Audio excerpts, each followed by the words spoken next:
here in Oxnard at the Robert Garcia Boxing Academy, and let me tell you guys, Robert Garcia, one of the best trainers in the business. He has his own boxing reality show, and this is the first episode.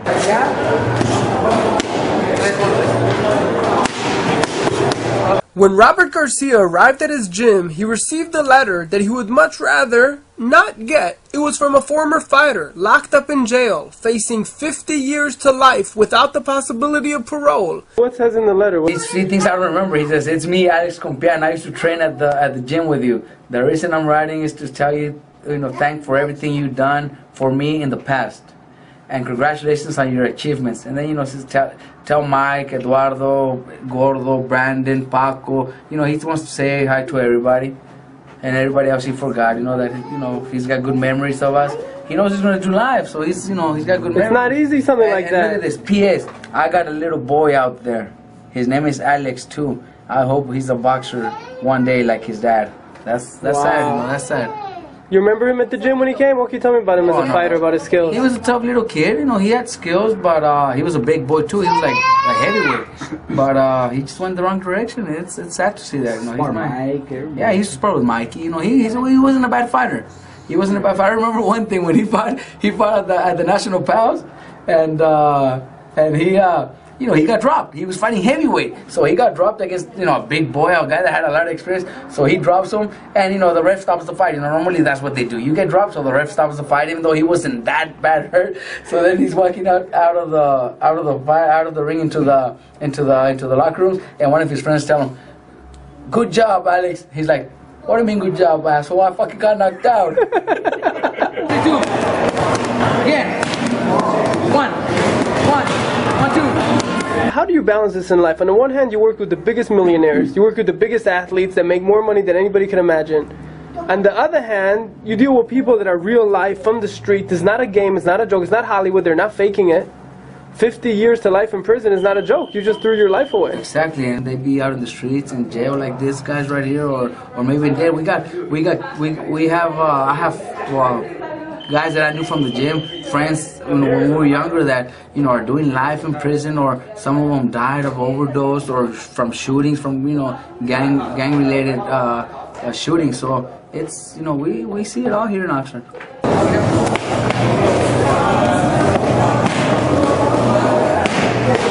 Did it surprise you that out of everybody on the planet, he decided to write you from prison? Exactly, that's right. Because like he says, he wants us to know that he loves us, and that congratulate for. He felt at home here. Mikey went to school with them, so he knows them from school. My nephews, Pelos and Gordo, he knows them, so he sees them, doing something good, and he's like, man, I'm here doing life in prison. I could have been one of those guys. And that's what happens to this type of guys. Alex Compian. He's a good kid. He's got a great heart, and had a future in the sport. But his parents weren't involved. He always, I remember him telling us that he used to live with an aunt. The aunt is the one that used to basically push him to go to school and to stay in the gym. But living in Colonia, I was, hey, it's a rough place to be, and there's always bad things in the streets. But at least maybe send him money so he could get himself toothpaste and toothbrush, or maybe soap to take showers. That they'll be happy with that, because in prison they don't get none of that stuff. You got to maybe so he could have a TV, things like that. So they're allowed TVs in there. So maybe something that I could at least do so he could be more thankful. Do you get many letters like this over the years? Oh yeah, I also got one of my cousin. He's also looking at at maybe 25 years to life.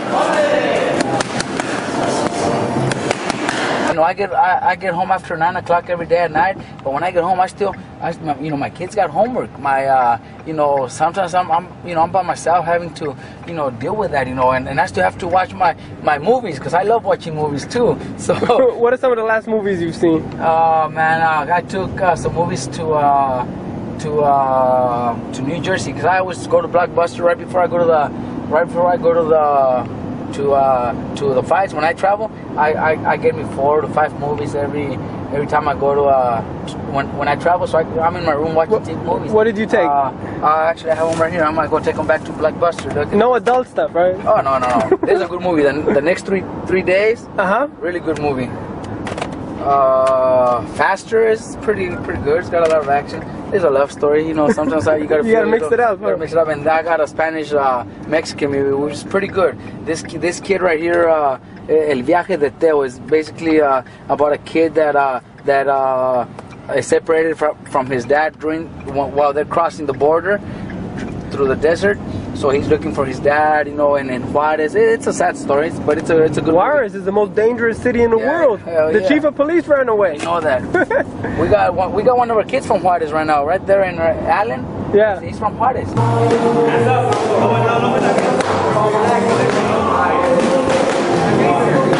Where are we right now? Can I walk the streets at night, or do I need an escort? Well, not right here, but when you're in Colonia, you might, yeah. Especially, you know, well, you know what? You coming in with a hat and like that, they'll probably think you're in there looking for some crack or something. So they might approach you to sell me something. Exactly, that's what they'll do. They'll try to sell you something, and but why do I have to do crack? Why can't I do cocaine like Charlie Sheen? You're white.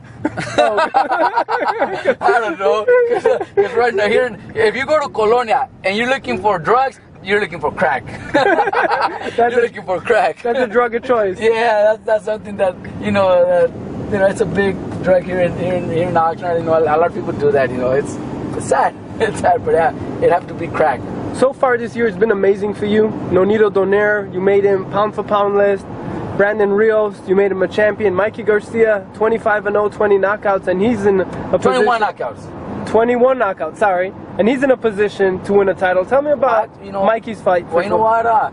We always said, that we're not rushing Mikey. He's got 25 fights. Maybe it's time.